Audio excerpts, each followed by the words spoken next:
Hola, ¿le tienes miedo a la armonía? ¿Sabías que aprender armonía y conocer sus técnicas puede resultar una labor apasionante para ti si es que sabes manejarlas? ¿Sabías que conocer y aprender los recursos de la armonía te puede hacer musicalmente más libre? Presta atención. La base de un buen discurso armónico está en el manejo de la armonía. La armonía te permite escuchar la música desde perspectivas muy diferentes.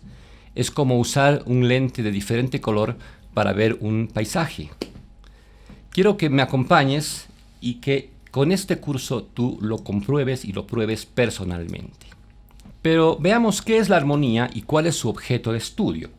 La armonía se dedica al estudio de los acordes y las maneras en que estos se combinan en función del sistema que se aplique. En este caso estamos hablando del sistema tonal. El primer tratado de armonía aparece en el siglo XVII gracias al eminente compositor francés Jean-Philippe Rameau, que escribe un célebre tratado de armonía. A partir de Rameau, muchos autores, muchos compositores se dedicaron a escribir y muchos teóricos se dedicaron a escribir libros y libros de armonía. Hasta 1911 en que aparece un libro que por muchos años habría de constituirse en la Biblia de la armonía dentro del siglo XX.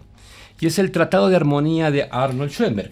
Arnold Schoenberg, un eminente teórico, compositor vienés, escribe este libro dedicado al propio Gustav Mahler, un gran compositor al cual él admiraba. Entonces, nosotros vamos a tratar de recorrer los caminos de la armonía, en el caso de este curso, principalmente de la armonía del romanticismo, de la armonía cromática. Yo te invito a que seas parte de esta aventura y empecemos a pensar y a repasar los conceptos que han venido sucediendo y que se debe tener en cuenta para el estudio de la armonía. Quiero empezar hablando de la tonalidad. La tonalidad es el lenguaje con el cual habló, es un lenguaje con el cual habló la música occidental a partir del siglo XVII prácticamente hasta nuestros días. Pero, ¿qué es la tonalidad? ¿En qué se basa? ¿De dónde proviene? Como en todos los órdenes de la vida, las disciplinas y los conceptos y los hallazgos de la humanidad no están descolgados ni son por sí mismos, no aparecen sueltos de la nada. Siempre resulta que hay una vinculación con algún hecho histórico, con algún hecho filosófico, con algún avance científico. Pensemos que en 1687 Isaac Newton elabora el principio universal de la gravitación. Todos conocemos el famoso ejemplo de la caída de la manzana. Esta ley dice que un cuerpo pequeño es atraído por un cuerpo más grande y este a su vez por una masa mayor, y eso descubre, digamos, cómo se maneja la gravedad, cómo es la gravedad, el principio de gravedad. Hacia 1560 aproximadamente, otro gran físico, astrónomo, que era Nicolás Copérnico, polaco de nacimiento, él también habla, por ejemplo, de que la Tierra ya no es el centro del universo, que la Tierra no es plana. Y después esto lo corrobora hacia 1640 Galileo Galilei, que también reafirma los principios de Copérnico, diciendo que la Tierra no es el centro del universo, sino que es el Sol, y la Tierra y los demás planetas giran en torno al Sol. Y la tonalidad plantea más o menos la misma situación. Hay ciertos acordes, ciertas notas que son más importantes que otros y que todas las notas del sistema están girando alrededor de un centro de gravedad, que en este caso podríamos llamar la tónica. ¿En qué consiste la tonalidad? Vamos a definirla de la siguiente manera.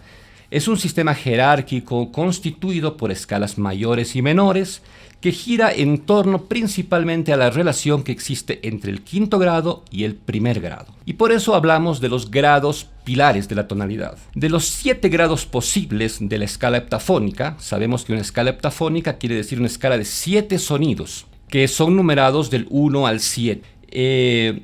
3 de estos sonidos vamos a llamar las funciones articuladoras, o, como llama la teoría de la armonía, son los grados pilares de la tonalidad. Se trata de la tónica, que es el primer grado, de la subdominante, que es el cuarto grado, y de la dominante, que es el quinto grado de la escala. Cada uno de estos grados plantea un nivel de tensión. La armonía básicamente es un juego entre niveles de tensión, y ahí tenemos el primer grado, que sería el grado principal, el grado que da el nombre a la tonalidad, por ejemplo, do mayor, re mayor, fa menor, etc.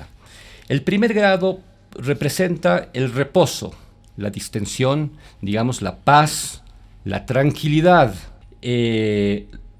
Luego tenemos el cuarto grado, que es conocido con el nombre de subdominante. El primer grado es conocido con el nombre de tónica.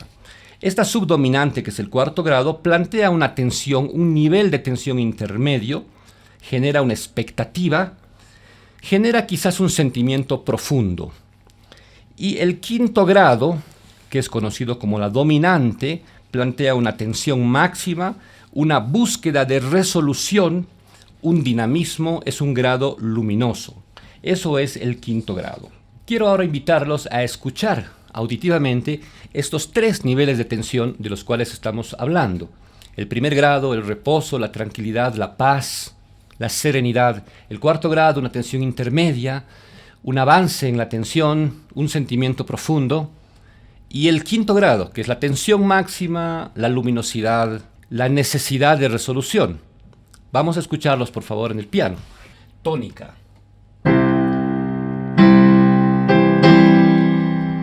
Paz. Cuarto grado, tensión intermedia. Dominante, máxima tensión.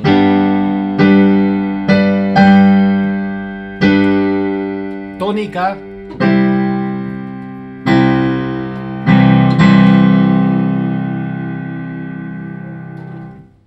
Esto nos lleva a hablar del siguiente concepto, que es el concepto de la cadencia. ¿Qué es una cadencia? La cadencia es una fórmula, o las cadencias son fórmulas que nos permiten cerrar una frase o un periodo o articular dos ideas en una música determinada. Las principales cadencias que nos explica y nos enseña la armonía clásica son la cadencia auténtica, que está formada por el quinto grado y por el primer grado, la cadencia plagal, que está formado por el cuarto grado y el primer grado, y hay otros tipos de cadencia que también quisiera mostrar, como por ejemplo la cadencia atenuada, que es la cadencia que se produce cuando el quinto grado o dominante pasa al sexto grado en vez de ir al primer grado. Los textos de armonía generalmente conocen esta cadencia como cadencia rota, pero no es realmente una cadencia rota porque las sensibles, o sea, las notas principales de la dominante, se resuelven en el sexto grado. No quedan sin resolución. Existen también aquellas cadencias llamadas cadencias rotas, pero es cuando hay una ruptura en la sensación cadencial. Cadencia viene del latín cadere, que significa caída. Entonces, un quinto grado, por ejemplo, que debería ir a un primer grado resolviendo la tensión en el reposo, por ejemplo, puede ir a un segundo grado y entonces se rompe la cadencia. Normalmente esas cadencias rotas no son bien vistas desde el punto de vista armónico. Bajo ciertas circunstancias y ciertas condiciones sí es posible hacer una cadencia rota. Esto también quisiera que escuchemos. Ya hemos tocado los grados principales, las tensiones, y esas tensiones nos llevan a la creación de estas cadencias. ¿Escuchamos las cadencias? Ok, vamos a escuchar entonces una cadencia auténtica, que es cuando la dominante está antes de la tónica. La dominante es la tensión.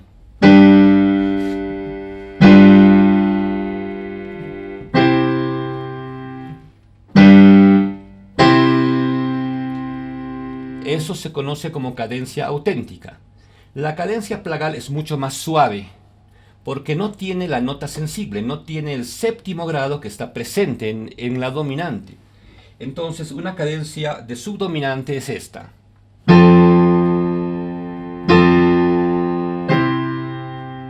Subdominante es mucho más suave como caída. Ahora tenemos la otra cadencia que los libros de armonía han dado erróneamente, digo, en llamar cadencia rota, pero que en realidad yo la considero como una cadencia atenuada. Es, por ejemplo, como si un equilibrista estuviera caminando por una cuerda del circo, ¿no es cierto? La cuerda levantada y el equilibrista camina. Si el equilibrista pierde el equilibrio y cae al suelo, realmente este personaje se va a estrellar contra el piso, lo que significaría una caída por la gravedad hacia el punto de reposo. Es como un quinto primero, la caída del equilibrista. Pero ¿qué sucede si este equilibrista del circo tiene una red abajo? El equilibrista igual va a caer porque la gravedad funciona siempre. No deja de funcionar porque haya o no haya una red o unas colchonetas abajo. Pero en este caso, aquel equilibrista va a perder el equilibrio, cae, pero es amortiguado por una red, de tal manera que no se estrella contra el piso. Entonces, no es que no cae, o sea, la cadencia se produce, pero hay una atenuación de la caída porque cae sobre una red. Más o menos esa es la equiparación con la cadencia atenuada del quinto sexto. Este es el quinto grado.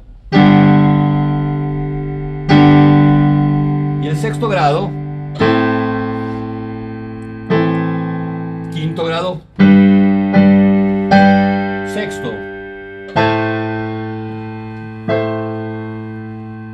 En lugar de hacer quinto primero, tenemos quinto, sexto.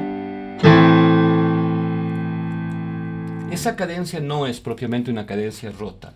Una cadencia rota puede ser la siguiente.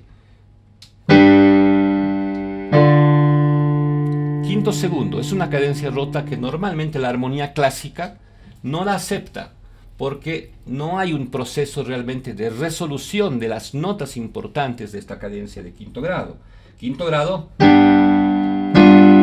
segundo grado, se ha roto la cadencia, ¿no? Y hay otro tipo de cadencias que también pueden ser cadencias rotas, digamos una relación quinto-tercero. Se rompe el sentido cadencial. Entonces esas son, y hay otras cadencias más que vamos a ir trabajando y vamos a ir mencionando a lo largo de este curso. Esas son las cadencias. Vamos a seguir conversando acerca de algunas de las definiciones de la armonía a manera de repaso, porque todo este material que estamos ahora hablando se debe estudiar en un curso básico de armonía y dedicarle mucho tiempo a aprender estas reglas. Vamos a hablar un poco de cuáles son las áreas tonales. Las áreas tonales son áreas donde los acordes que no son primero, cuarto, quinto, existen acordes que es el segundo grado, el tercer grado, el sexto grado, el séptimo grado. Sin embargo, no son acordes independientes. Estos acordes también se pliegan o se cuelan, por así decirlo, son, digamos, forman parte de las principales áreas tonales que son de los grados pilares, primer grado, tónica, subdominante y dominante. Entonces, la tónica tiene su propia área tonal, el área de tónica, que está conformado por los siguientes grados: primer grado, sexto grado y a veces el tercer grado. Luego tenemos el área o la región de la subdominante, que está formado por el cuarto grado, por el segundo grado y a veces por el sexto grado. Y tenemos el área de la dominante, que está formado por el quinto grado, por el séptimo grado y a veces por el tercer grado. Estos acordes, que son parte de esa área, es que conservan dos sonidos en común por lo menos. Por ejemplo, la tónica tiene do, mi, sol y el sexto grado tiene la, do, mi. Ahí vemos que tanto do como mi son notas en común. O el tercer grado tiene mi, sol, si. Vemos que el mi y el sol son también notas en común con el primer grado. En el caso del cuarto grado tenemos fa, la, do. El segundo grado tiene re, fa, la. Vemos que el fa y el la son comunes. O el sexto grado, que también está en la tónica, pero también en la subdominante, tiene la, do, mi, donde el la y el do son también notas en común. O sea, existen notas en común, por eso se agrupan estos otros grados en función de los grados pilares. Y el quinto grado tiene sol, si, re, mientras que el séptimo grado tiene si, re, fa, donde el si y el re son parte del acorde de quinto grado. Si contamos el fa más, que forma ese acorde disminuido, podríamos decir que es como si fuera un quinto grado con séptima, sol, si, re, fa. Y el tercer grado, que también está en el área de tónica, tienes mi, sol, si, donde el sol y el si son parte del quinto grado y comparte con esas notas. Entonces, ¿para qué se utilizan esas áreas tonales? Porque son grados que en algún momento, por variedad en el discurso, pueden llegar a reemplazar al grado principal. Por ejemplo, en ese acorde que acabamos de ver, quinto sexto, un acorde, una cadencia atenuada, como la estamos llamando, significa que en vez de ir quinto primero, el quinto va a otro grado que forma parte también del área de tónica, en este caso, el sexto grado. A veces, en vez de utilizar un cuarto grado en una cadencia, podemos utilizar el segundo grado en vez del cuarto, o el segundo puede acompañar al cuarto. Es decir, son grados que pueden acompañar al grado principal o lo pueden reemplazar. De eso se tratan estas áreas tonales, de área de tónica, área de subdominante y área de dominante. Ahora vamos a ver cuáles escalas utilizamos para el manejo de la armonización en este caso, ¿no? La escala mayor no tiene ninguna consideración en especial que hacer. Todos la conocemos, tocamos un poquito de la escala mayor.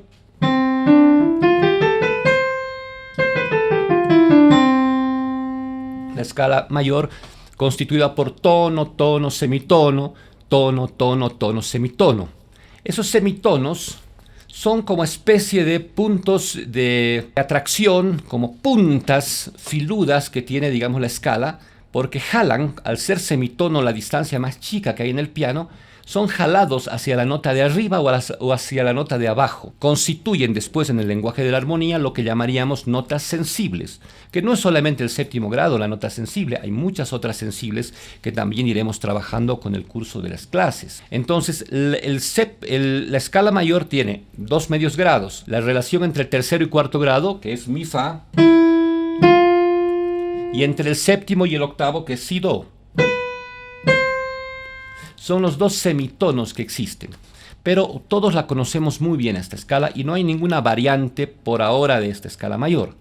Sin embargo, la escala menor es un poco más complicada porque en la escala menor nosotros tenemos algunas opciones más, no existe una sola escala menor.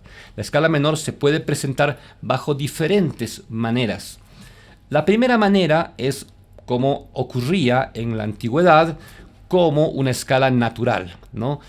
Vamos a tocar en el piano ahora las escalas menores, que podríamos decir que son 3 hasta 4 escalas menores. Una escala natural, la otra sería una escala armónica, una escala melódica y la escala bajiana. Quiero que probemos cada una de ellas para que sintamos qué sensación nos produce cada una de estas escalas. Podemos tocarlas. Vamos a empezar con la escala natural, o la escala eólica, o la escala menor antigua, que es esta.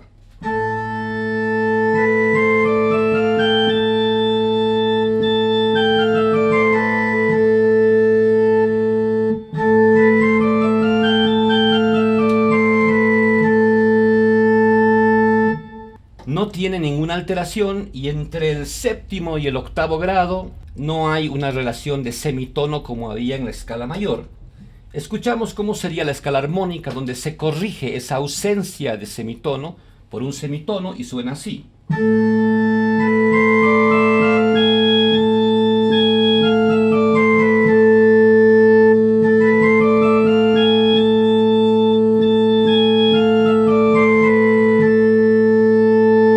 Esa es la característica de la escala armónica. Y la otra escala que nos enseña la teoría de la música es la escala melódica, donde tanto el sexto grado como el séptimo grado se alteran para llegar a la tónica de arriba, pero al descender, al bajar la escala, ya no necesita la tensión de la sensible y por tanto baja como si fuera una escala natural. Esta es una escala melódica. Y la bajada, la subida,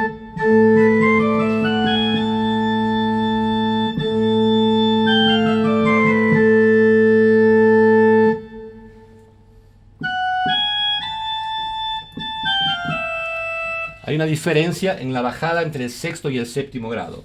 Pero la escala bajiana, que se llama bajiana porque Bach la usó con insistencia en sus obras, es una escala que sube con el sexto y el séptimo grado ascendidos y baja de la misma manera. No vuelve a la escala natural, sino que los mantiene como ascendidos. Esta es la escala bajiana. Y la bajada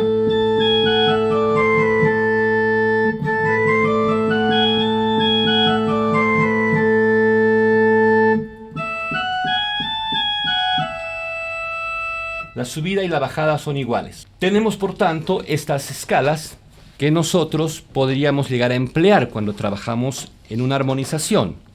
Sin embargo, la recomendación en principio dentro de la armonía clásica es utilizar para armonizar la escala natural, excepto cuando se trate del quinto grado, en el cual debemos alterar y pasarnos a la escala armónica y hacer que el quinto grado suene con sensible, es decir, suene alterado. Por ejemplo, podemos tocar otra vez en el piano y ver cómo podemos trabajar la armonía con una escala menor. Vamos a poner un piano aquí y digamos tenemos esto. Otro piano.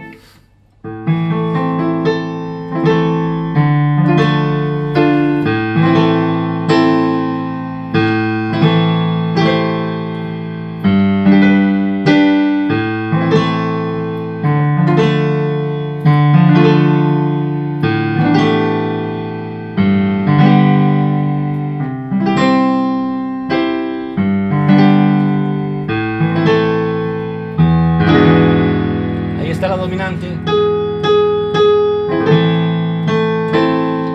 La escala mantiene los grados menores.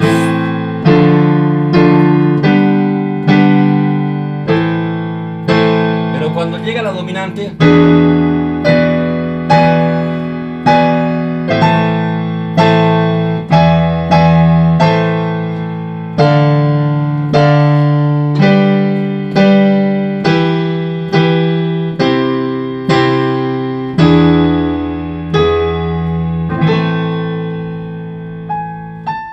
es decir, los grados en la escala de la menor, si ese fuera el caso, se mantienen como grados naturales hasta el momento en que nos toca plantear la tensión de la dominante, y en ese caso la dominante se transforma en dominante mayor, porque si la dominante es menor pierde tensión. Un quinto grado menor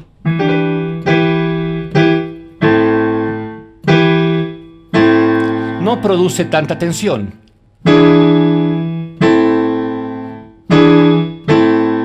Cuando necesitamos la tensión de la dominante, entonces aplicamos en ese caso la tensión de una sensible y debe ser alterado el séptimo grado, trabajando ya dentro de lo que sería la escala armónica. 3. Bueno, ahora nos corresponde referirnos a lo que es la armonía a cuatro voces. ¿Por qué decimos armonía a cuatro voces? Porque normalmente la armonía es una técnica de composición que se estudia a partir de la voz humana. Es decir, se piensa en un coro. Sabemos que el coro tiene cuatro voces, que están distribuidas en dos voces de mujer y dos voces de varón. Las voces de mujer se llaman soprano, que es la voz aguda de mujer, contralto, que es la voz grave de mujer, tenor, que es la voz aguda de hombre, y bajo, que es la voz grave del hombre. Todo eso lo sabemos. Entonces, esta armonía está pensada para un coro de a cuatro voces. Por lo tanto, nosotros pensamos la armonía por ahora como una armonía triádica. ¿Qué quiere decir triádica? Significa que tiene tres sonidos: do, mi, sol, fa, la, do, sol, si, re. Son tres sonidos. Pero al tener un coro a cuatro voces, quiere decir que un sonido de estos se tiene que repetir. Normalmente se repite la fundamental, que es la nota de abajo. Si no se pudiera la fundamental, se suele repetir la quinta, que es la nota de arriba. Y si no se puede repetir la quinta, se puede repetir la tercera, que es la voz del medio. Entonces se puede repetir, se puede duplicar, como dice la armonía, cualquiera de las tres voces, pero con preferencia la voz del bajo o la fundamental. Entonces vamos a ver cómo se construyen estos acordes y cómo pueden además pueden estar abiertos como acordes, es decir, dejar espacio, estar muy separadas las voces, o pueden también estar muy pegadas y estar juntas. Entonces la armonía dice posición o disposición abierta o posición y disposición cerrada. También se calcula, por ejemplo, la distancia que existe entre el bajo y la soprano, que son las voces extremas. ¿Por qué la armonía le da mucha bola a las voces extremas? Le da mucha bola porque son las voces que más se escuchan auditivamente. Cuando uno va a un concierto, escucha una orquesta, lo que más se escucha es la melodía del violín, que es la voz más aguda, y después se escucha la voz de los bajos, que es la voz más grave. Generalmente nuestro oído reconoce con más claridad los extremos. Quizás las voces del medio, en una orquesta, por ejemplo, la viola o el segundo violín, nadie sabe exactamente qué es lo que está haciendo, o sea, no es tan nítido lo que está haciendo. Y cuando se trata de un coro, hablamos de la voz de la contralto o la voz del tenor, que están al medio, que tampoco es nítido lo que están haciendo porque están como una especie de sándwich entre el de arriba y el de abajo. Entonces lo que más escuchamos siempre es la soprano y el bajo. Entonces por eso la armonía mucho le da bola y mucho se esfuerza por entender qué pasa entre el bajo y la voz de arriba. En este caso el bajo y la soprano. Entonces dice posición, también le llama posición de octava, cuando el bajo está en la fundamental y la voz de la soprano repite esa nota. Pero también la soprano puede hacer la tercera, quiere decir que está en posición de tercera, o puede hacer la quinta, que está en posición de quinta. Entonces tenemos disposiciones abiertas o cerradas, según el acorde sea más compacto o más abierto, y posiciones de tercera, de quinta o fundamental. Vamos a tocar en el piano para escuchar esto y vamos a escucharlo con un timbre de coro, con la voz humana. Por ejemplo, sobre este primer grado, este sería un acorde en disposición abierta y de octava, entre el bajo y la soprano. Estamos escuchando una octava, pero además al medio hacemos esto.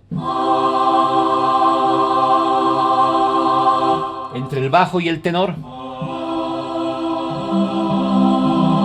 uno podría meter más notas porque están muy abiertos, entonces se llama posición abierta. Pero si queremos hacer una disposición cerrada, podría ser esta.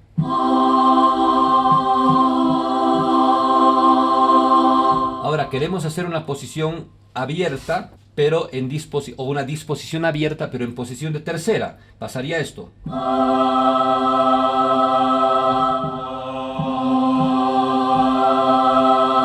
Hay separación entre las voces, por lo tanto al medio de las voces pueden entrar nuevas notas, pero esa misma disposición de tercera entre el bajo y la soprano puede estar en posición cerrada, que sería esta. Y si elegimos que en la voz de arriba esté la quinta, esté el sol, ¿cómo podría ser?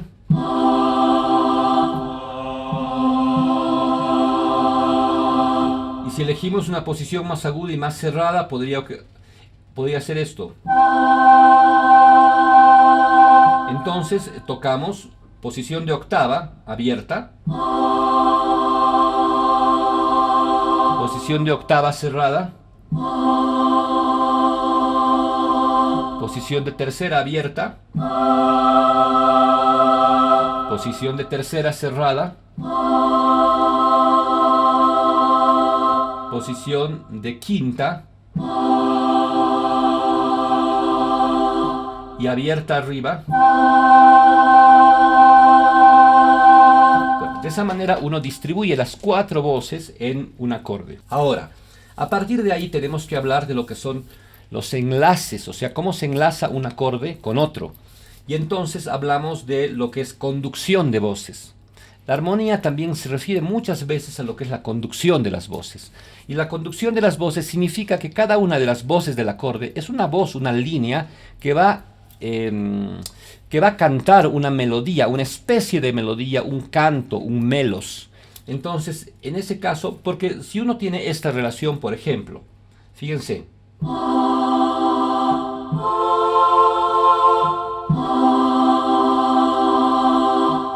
Primero, cuarto, primero. Primero. Do, mi, sol. Cuarto. Fa, la, do. Primero. Aquí no tenemos una idea de conducción de voces porque está moviéndose la armonía como un bloque. Si lo tocamos con otro instrumento,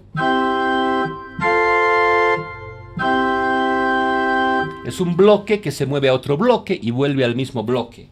Y los bloques no son buenos como conducción de voces. Son toscos, además provocan lo que luego la armonía llamará quintas paralelas, ¿no? Pero otros estilos, como por ejemplo el impresionismo, el jazz, etc., les gusta, ¿no? Y de pronto les interesa manejar bloques de acordes, pero a la armonía clásica, a la conducción de voces, no le gusta el manejo de bloques, porque los bloques no permiten el canto de las voces.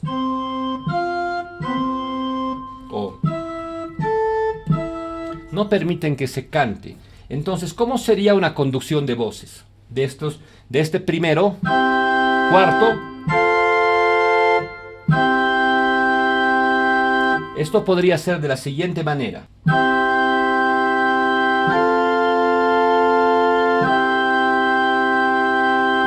Ahí es como que cada nota, cada personaje de este acorde tiene una línea. La línea de abajo se mueve, mantiene la nota larga. Se mantiene la nota larga. Las otras dos voces se mueven levemente, suben y bajan.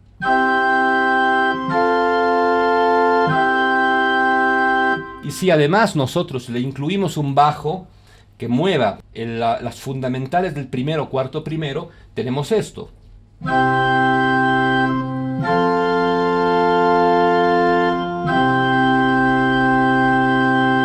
Si se tratara de una relación primero, quinto, primero, o sea, tónica, dominante, tónica, que se llama, ¿cómo era que se llamaba? Cadencia auténtica. La anterior es cadencia plagal porque es con la subdominante. Tendríamos la siguiente relación.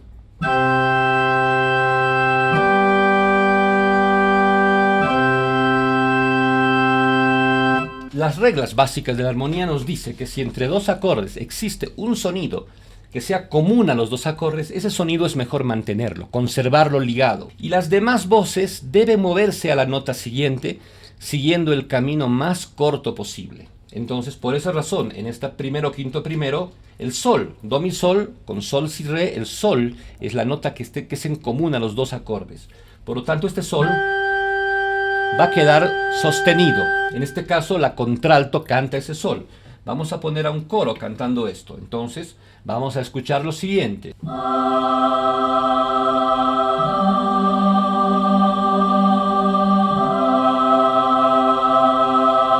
Si escuchamos la soprano con la contralto solamente a dos voces,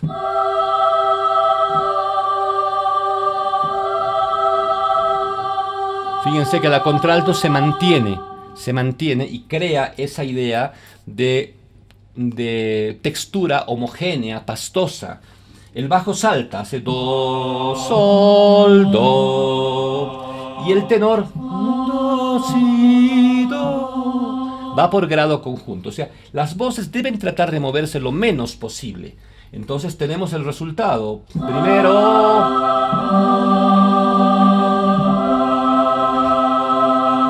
la nota si del tenor debe resolver porque es la nota sensible, el séptimo grado de la escala. Bueno, pero también la armonía nos muestra y nos enseña lo que son las inversiones. ¿Qué quiere decir la inversión? Que de las tres notas del acorde, cualquiera de las tres puede encontrarse en el bajo. O sea, no siempre la nota fundamental va a ser la nota del bajo. Si el acorde es do, mi, sol, el do normalmente está en el bajo, pero también podría estar el mi o podría estar el sol. Cualquiera de las tres notas puede ser parte del bajo y eso se llama inversión. La primera inversión es cuando tenemos la tercera del acorde en el bajo. Por ejemplo, este es el do. Aquí en el bajo está el do. Pero si hacemos esto, escuchamos que en el bajo ahora está el mi. Entonces tenemos fundamental, inversión, y esa inversión, esa primera inversión, que es muy utilizada como variación, también provoca una sensación de un equilibrio que vamos a llamar un equilibrio metaestable. El acorde cuando está en posición fundamental, o sea, con la nota del bajo abajo, es totalmente estable, pero cuando tiene la tercera ya se vuelve en algo metaestable, o sea, no totalmente estable. Pero si tienes la quinta en el bajo,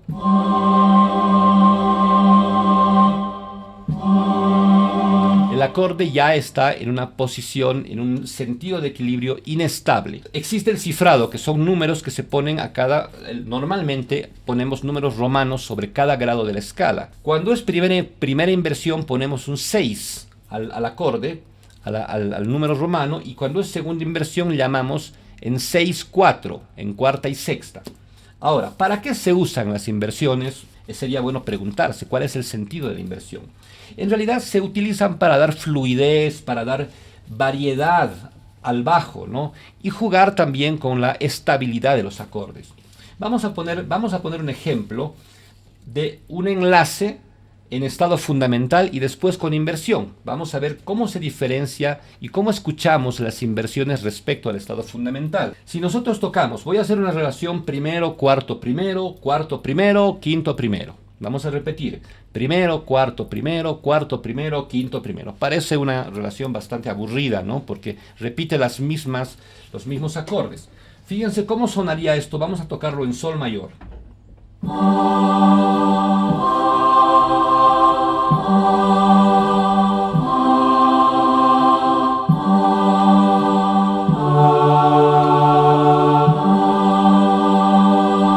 Otra vez, escuchen el bajo. Sol,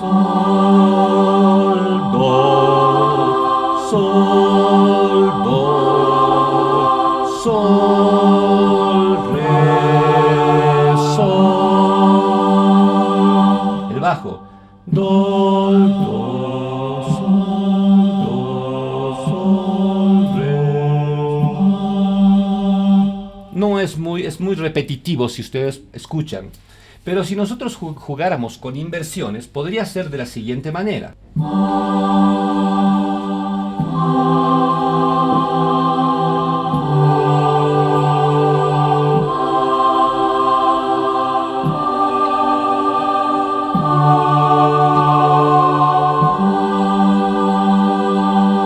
No sé si escucharon, voy a intentar de cantar el bajo al mismo tiempo que lo toco. Sol, mi, re, do, si, re, sol,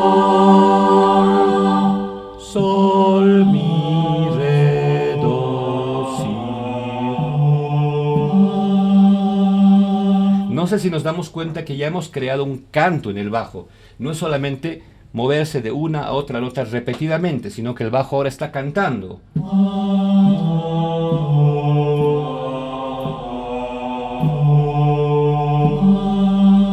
Una vez más toco voy a tocar una vez más todo el ejercicio en estado fundamental sin cambio en el bajo. Y la segunda versión va a ser con el bajo cambiado.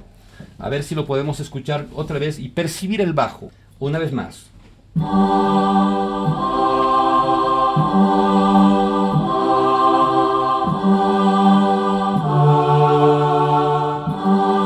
El bajo repetitivo. Ahora con inversiones.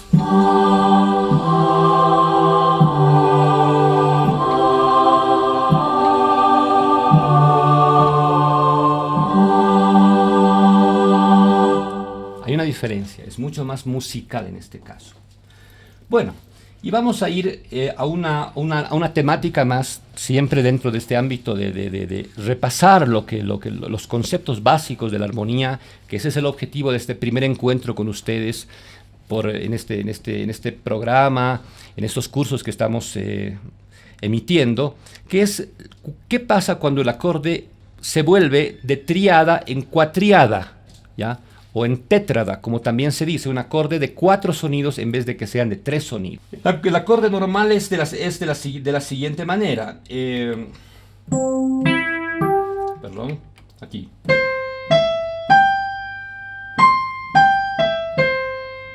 El último sonido es la repetición del primero. Do, mi, sol, do. Pero ¿qué pasa si ese sonido en vez de hacer do va al si? Siguiendo el orden de terceras superpuestas. Do, mi, sol, si.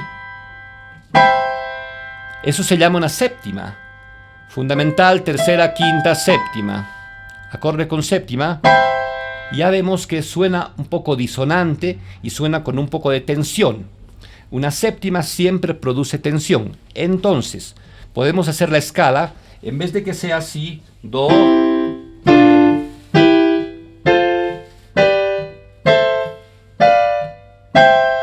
en vez de que sea todo con acordes de 3 sonidos, podría ser de la siguiente manera.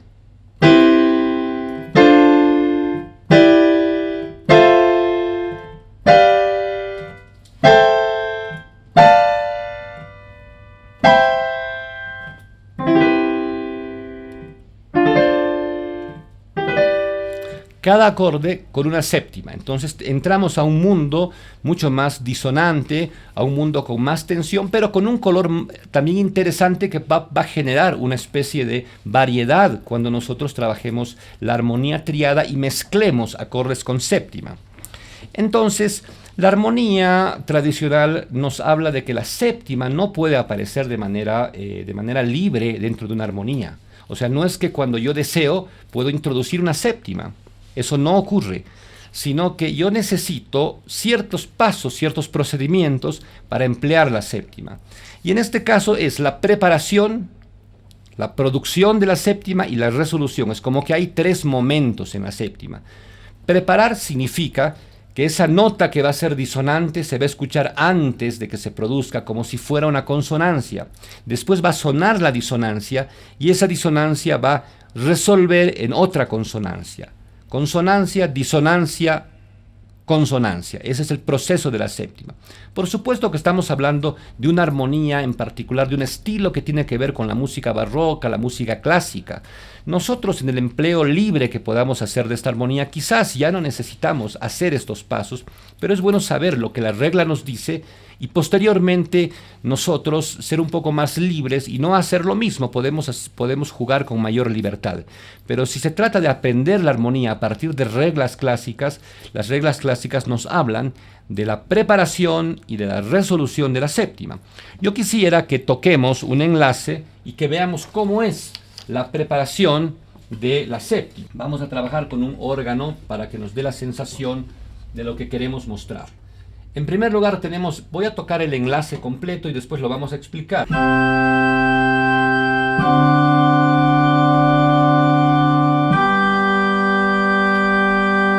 Ya.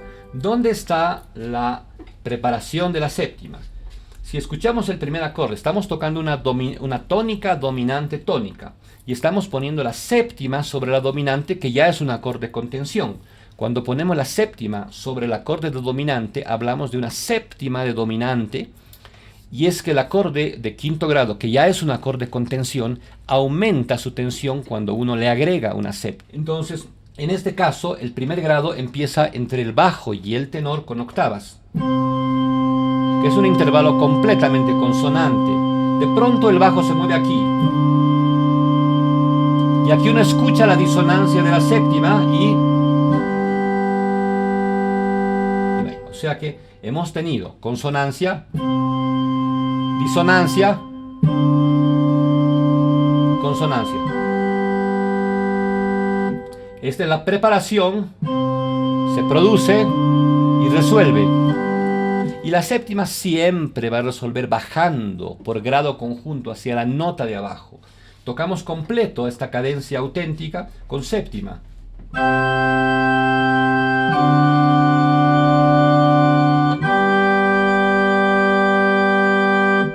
En la voz de contralto aparece en sol mayor el fa sostenido, que es la nota sensible. Siempre la nota sensible en el quinto grado siempre debe moverse hacia arriba por semitono porque debe resolver. Y hablar de séptimas nos lleva a hablar a un concepto que es el concepto con el que vamos a terminar esta clase, hablando de lo que llamaríamos la cadena de dominantes. ¿Qué es una cadena de dominantes? La cadena de dominantes es una progresión en saltos de cuarta ascendente o quinta descendente, donde cada acorde, cuando incorpora una séptima a su estructura, se transforma en un acorde dominante, que vamos a llamar dominante auxiliar, que resuelve a una tónica auxiliar. Entonces basta que un acorde se le añada una séptima, cambia su nivel de tensión, se vuelve más tenso y como más tenso se vuelve en dominante. Claro, no es como la dominante principal, no es como la dominante pilar, pero al adquirir tensión llamamos dominante auxiliar y debe resolver como si fuese un quinto grado a la resolución normal, que es por una cuarta hacia arriba, hacia una tónica auxiliar. Entonces, esto nos lleva a una progresión que es una progresión histórica, una progresión clásica, que es lo que se llama la cadena de dominantes. El acorde se presenta un primer grado, le pones una séptima a partir de la octava, de la duplicación de la octava, aparece la séptima, Y ese primer grado es como si fuera un quinto grado de otra tonalidad. Do es un quinto grado de fa.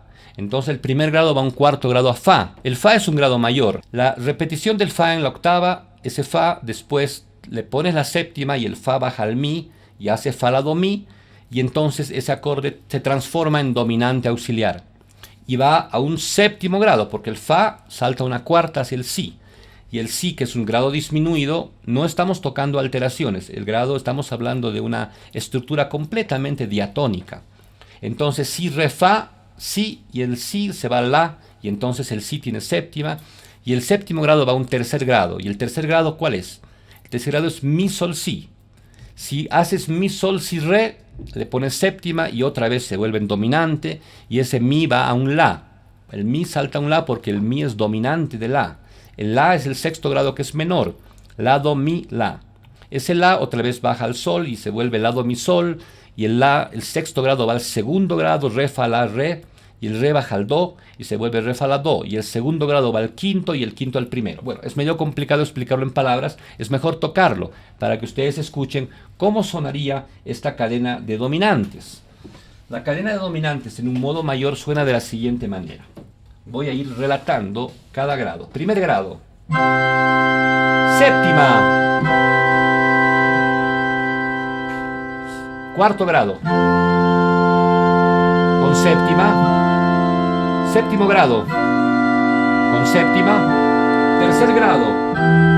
Con séptima. Sexto grado. Séptima. Segundo grado. Séptima. Quinto grado. Con séptima, dominante pilar.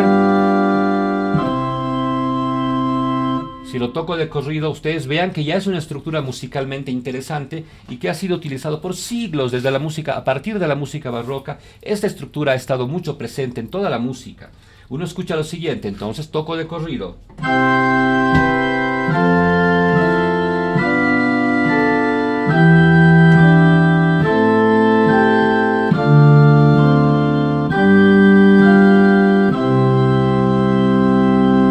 Bueno, revisamos la cadena de dominantes en el modo menor. Por favor, voy a decir cada grado. Primer grado, cuarto, séptimo, tercero, sexto, segundo, quinto.